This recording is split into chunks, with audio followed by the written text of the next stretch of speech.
Episode 1. The Mediocre Music That Moves Us. Last night, I found myself doing what I haven't done in a very long time. Digging through my Spotify favorites and playing songs I was once obsessed with. On repeat. You know how it goes. Each one is connected to a specific memory, a moment in time. And I don't know about you, but what surfaces first are not the details, not names and dates and places. What surfaces first are feelings. How a breakup felt. The release when I quit that god-awful job, the moment my mom was declared cancer-free. And simmering underneath it all, a realization. Damn, I've been through kind of a lot. This is not all that unusual, I know. We all have these milestones. But I get into it. I mean, I really get into this music. I flap my arms, conducting every song while energetically mouthing the words. I know how ridiculous this must have looked to my dog, eyeing me with suspicion on the couch. And I saw it too, flailing limbs and intense facial expressions reflected back to me in the sliding glass door of my living room. But these songs, these musical totems, strike a chord, not because of lyrics, not even because of melody. In fact, the lyrics often don't play a role at all. They can be about nothing or anything. They could even be terrible. And if I'm being honest with myself, they often are. I know one song in particular that gets me going is called Walking. It's written by a Norwegian pop artist and features a simple chorus that goes something like this. I've been walking alone, waiting for the hour, waiting for the sun, waiting for a dream, waiting for the time, waiting for a place to shine. Not exactly Billy Collins or Emily Dickinson, but the last line resonates. Waiting for a place to shine. That feels like me. That is me. I don't know where I'm supposed to shine. The gender matchups in love songs may not exactly align either. Cher crooning about lost loves still hits, even though I'm gay. I also have spent a few tear-filled and rapidly conducted moments on Babs. Not her classic stuff, actually. I remember getting lost in my sheets one rainy Sunday listening to Walls over and over again. I don't know if you're familiar with the album, but there's one specific song that resonated. The Rain Will Fall. It's very dramatic, almost epic, cinematic, which is what I love.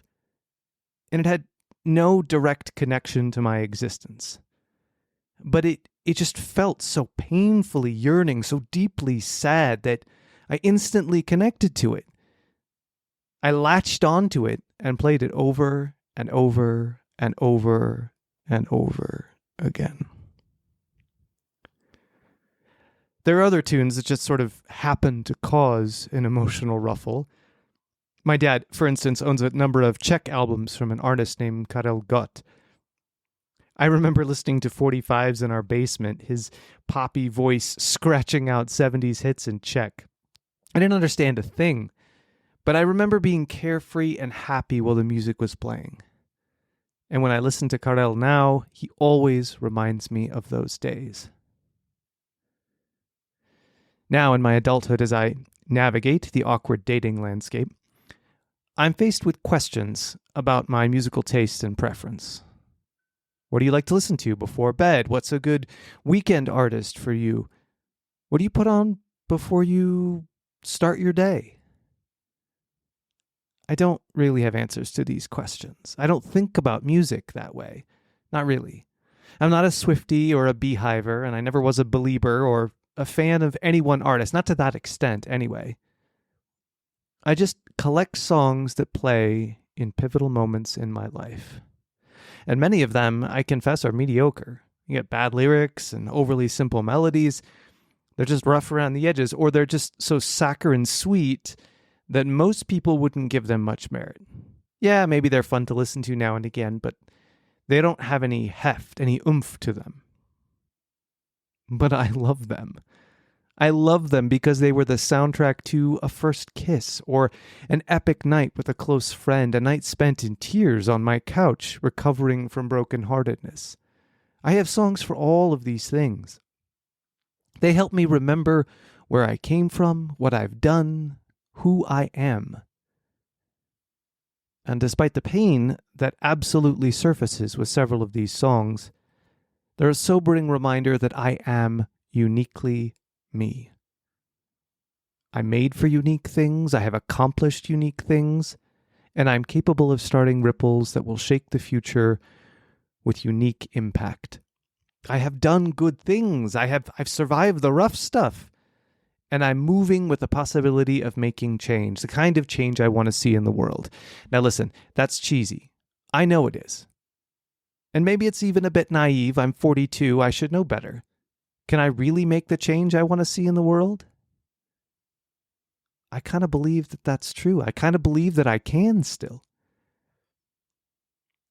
So if you're lucky enough to get me on a date and ask me what songs I like to listen to, I'd have a few that cement that very belief. With stories of me crying or laughing or in some sort of euphoric daze after a kiss with a boy I liked. And then, of course, the stories that always end with me feverishly conducting in my living room, probably to Cher or Babs, while being judged by my eye-rolling puppy.